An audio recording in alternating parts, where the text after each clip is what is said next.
Recently draw কৰা commission work আৰু এই দুখন মই আজি কোৰিয়াৰ কৰিবলৈ গৈ আছোঁ।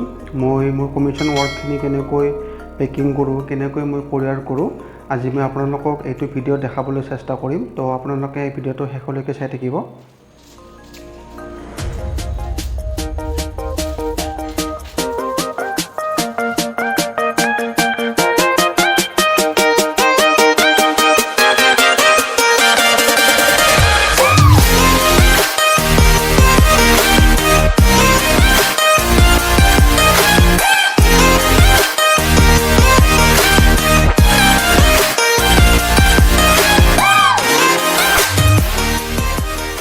এতিয়া আপোনালোকে দেখা পালে যে মই মোৰ কমিশ্যন ৱৰ্কখিনি কেনেকৈ পেকিং কৰোঁ আৰু এতিয়া মই মোৰ কমিশ্যন ৱৰ্ক দুখন কোৰিয়াৰ কৰিবলৈ গৈ আছোঁ। মই ক'ত কেনেকৈ কোৰিয়াৰ কৰোঁ আপোনালোকে ভিডিঅ'টো চাই থাকক।